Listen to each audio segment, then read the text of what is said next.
Hey guys, it's Stu here from Creeping Line Ahead. I have got Emily Andrews with me, and she is going to do a little bit of an interview about our latest single, Skinwalker. From someone hearing like Skinwalker for the first time, like how do you describe the song? I would say it's kind of brooding, it's kind of thought-provoking. The idea behind it, I think, is to trigger the listener to think about the consequence of human interaction on the earth. Where did the idea come from?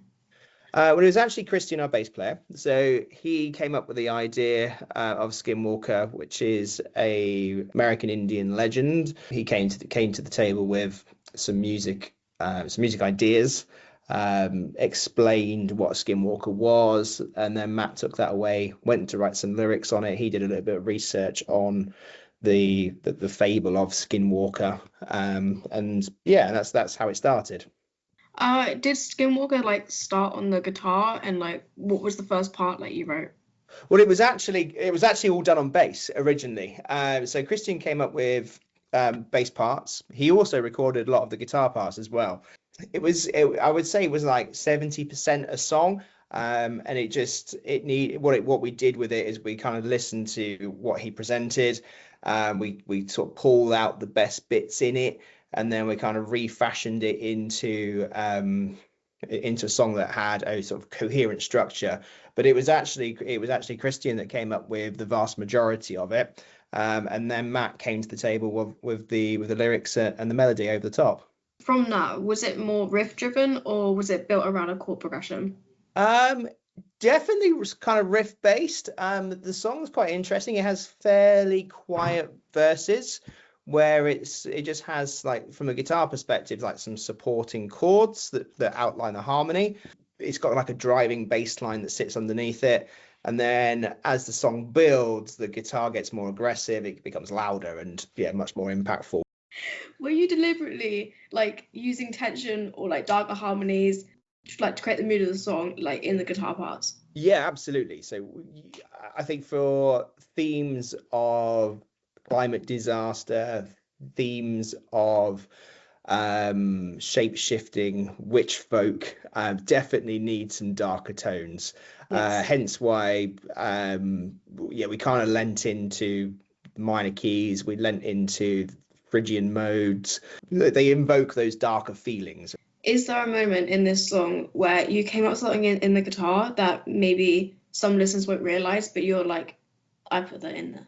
Yeah, there's. Do you know what? Actually, I think one of the bits that I really quite like hearing is in the chorus. There's a really quiet guitar part that is doing some tremolo picking, and it goes through the scale, but it purposefully lands on a whole load of tension notes, and it creates this big tension towards the end of the chorus that then releases with the sort of big hooky riff at the end of that.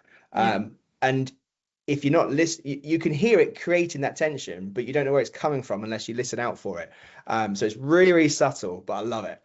How did the rest of the band shape or challenge your ideas within the song? Was mainly Christian's ideas that came to the table. So we were more like challenging him on how we could make the song more cohesive, how it might fit a common structure about how you'd expect a song, like verse, chorus, bridge, and so on and so forth. So we were more like challenging him. And it was about, I think from my perspective, it was about taking some of the parts that Christian had written and just develop, because he's obviously a bass player, not a guitarist. So it was like, right, okay, let's use the core sort of kernel of this idea and then just sort of develop it a touch. And I think ultimately, I think he was quite happy with what we did. Otherwise, we wouldn't have released it, right? Christian, I hope you're happy with it. How do you feel that your song was used in a Anglo-Ruskin Society Night showcase? So for those who have no idea what we're talking about, so Emily is my daughter, and she is studying acting at Anglia Ruskin University. And Skinwalker had its public debut way before it was released. So On she Halloween. had what did you have? What do they call it? You had an exclusive. You had worldwide exclusive on the first public airplay of Skinwalker when it was used for the track for a contemporary dance piece, and it was bloody brilliant. I loved it. Skinwalker's out now. It's available on all streaming platforms. There's a music video over on YouTube. We'd love for you to go and check it out. Skinwalker is out now. It's available. You ready? Yeah, go. Skinwalker's out now. It's available on all streaming platforms. Skinwalker is out now. It's on all streaming platforms. There's a really cool music video out.